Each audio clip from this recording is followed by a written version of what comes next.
base jumping. It may look like skydiving, but there's one big difference. The difference is just what you're jumping out of.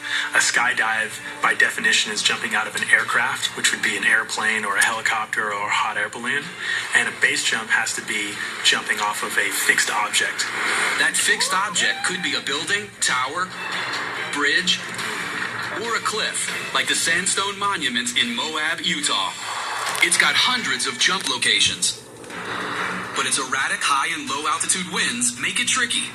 In Moab, they have a lot of these very vertical rock faces. The problem, of course, is that any little bit of wind can drive you right back into that rock face, which is not very far away to begin with. And so you've really got to be aware of what's going on with the wind.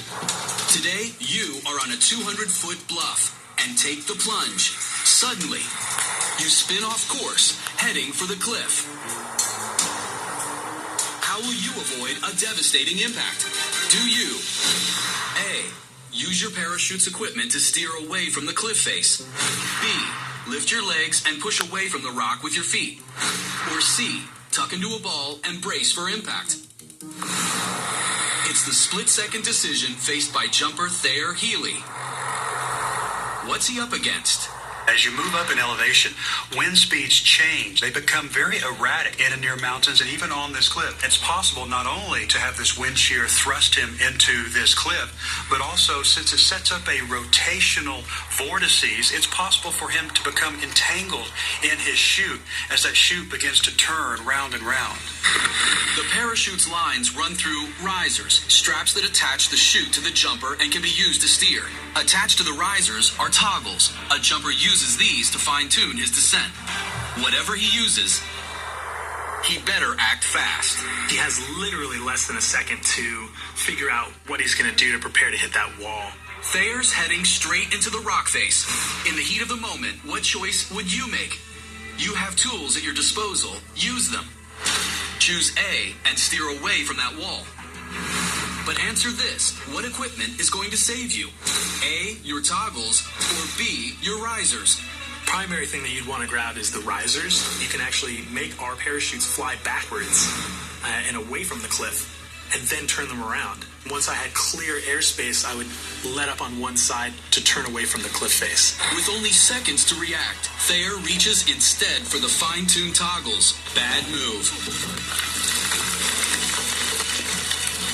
If you hit a rock face like that in the wrong manner, you can seriously injure or kill yourself. Dazed from the impact, Thayer drags across the sandstone rock, plummeting 150 feet. But the troublesome wind just might save his life. So what's slowing him down is that the parachute is still inflated. That's slowing him down from hitting the ground at terminal velocity.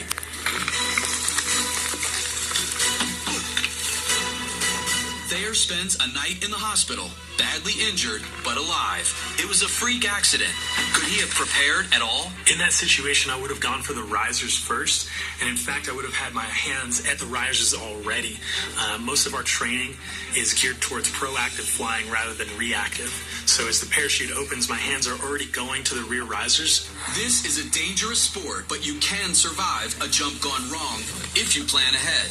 Be aware of weather conditions that could affect your jump. Know the proper use of all of your equipment. Expect the worst, so you'll be prepared the instant things go awry. I always expect every single base jump to go wrong. When it does go wrong, I'm already in the mindset of fixing the problem rather than reacting to the problem.